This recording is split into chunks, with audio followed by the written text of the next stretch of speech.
आज आपण 1 वाटी मुगाची डाळ तसेच बटाट्याच्या किसापासून भन्नाट अशी रेसिपी बनवतो आहे। चला तर रेसिपीला आपण सुरुवात करूया। त्या अगोदर चॅनलवर तुमचं स्वागत आहे। इथे मी 1 वाटी मुगाची डाळ भिजू घातलेली आहे। 4 ते 5 तास डाळ ही छान भिजलेली हवी आहे। डाळीचे पाणी नंतर निथरून घ्यायचे आहे। अशा पद्धतीची डाळ आपल्याला हवी आहे। स्वच्छ करून ही डाळ घेतलेली आहे। या अगोदर आपण या पद्धतीची डाळ इथे ठेवलेली आहे।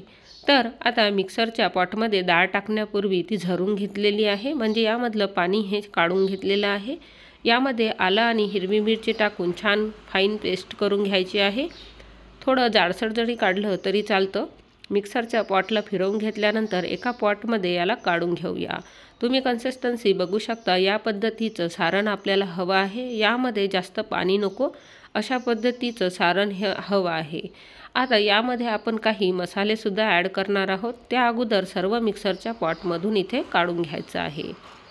यामध्ये आपण तीळ टाकणार आहोत। 1 चम्मच तीळ, 1 चम्मच ओवा आणि 1 चम्मच तांदळाचं पीठ आणि 1 चम्मच बेसन सुद्धा इथे ॲड करणार आहोत। तुम्ही तांदळाचं पीठ जास्तही वापरू शकता। इथे जिरे, लाल तिखट सुद्धा टाकून घ्यायचं आहे आणि चवीपुरतं मीठ टाकायचं आहे। आता कांदा सुद्धा यामध्ये ॲड करून घेऊया। कांदा हा शेवटीच टाकायचा, यामुळे पाणी सुटत नाही डाळीला। तर इथे आता आपलं जे कीस आहे ते सुद्धा टाकून घ्यायचं आहे। पांढरा शुभ्र कीस आपल्याला हवा आहे। कीस स्वच्छ करून घ्यायचा।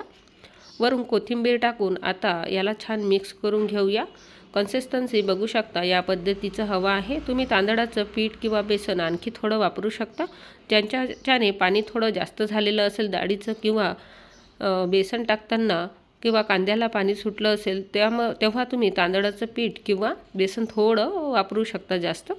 तर इथे आता आपण गॅस चालू करून त्यावर कढई ठेवून तेल गरम करायला ठेवून देऊया आणि यामध्ये या पद्धतीचे छान अशा पद्धतीचे भजे किंवा वडेसुद्धा तुम्ही याचे काढू शकता। मी अशा पद्धतीचे छान कुरकुरीत भजेच इथे काढून घेत आहे। तर हे सांडग्यासारखे अशा आकाराचे आपल्याला इथे टाकायचे आहेत, म्हणजे यामध्ये बटाट्याचा जो कीस आहे तो छान सर्व दूर मस्तपैकी वर दिसतो। तर थोड्या वेळाने तेल यावर असं टाकायचं, म्हणजे व्यवस्थित आपले जे कुरकुरीत भजे आहेत ते तयार होतात। यामध्ये जे बटाटा टाकलेला आहे तोही छान तेलामध्ये लालसर होतो आणि कुरकुरीतपणा या भज्यांना येतो। तर या पद्धतीने हे सर्व भजे आपल्याला आता तळून घ्यायचे आहेत। व्यवस्थित तळून झाले कीच आपल्याला प्लेटमध्ये काढायचे आहेत। भजे तळताना लक्ष ठेवायचं आहे की गॅसची फ्लेम ही सर्वप्रथम जास्त हवी आणि नंतर कमी करून आतपर्यंत भजे शिजेपर्यंत हे छान तळून घ्यायचे आहेत। खूप छान रंग येतो। सॉससोबत, हिरव्या चटणीसोबत तुम्ही खाऊ शकता। 2 बॅचमध्ये हे भजे आपण काढून घेतलेले आहेत। व्यवस्थित आपले भजे तयार झालेले आहेत। तुम्ही हे प्रवासामध्ये नेऊ शकता, ऑफिसच्या डब्यामध्ये नेऊ शकता, मुलांना कधीही मधल्या वेळेमध्ये देऊ शकता। तसेच चहासोबत सुद्धा तुम्ही स्नॅक्स टाईम म्हणून खाऊ शकता।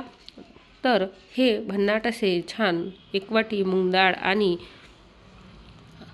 पोटॅटोपासून बनलेले भजे आपले तयार झालेले आहेत। रेसिपी कशी वाटली नक्की सांगा। कमेंटमध्ये तुम्ही याबद्दल अभिप्राय द्या आणि चहासोबतसुद्धा मी इथे भजे अशा पद्धतीने तयार करून ठेवलेले आहेत। खूप छान लागतात आणि टेस्टीही लागतात। नवीन प्रकारे हे आपण इथे रेसिपी बनवलेली आहे।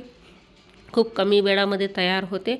आवडल्यास लाईक शेअर करा आणि नक्की करून बघा आणि चॅनलला सबस्क्राईब करा। बेल आयकॉनला क्लिक करा। तुम्हाला चॅनलवर नवनवीन रेसिपी पाहायला मिळतील, त्यासाठी नक्की शेअर करा। थँक्यू।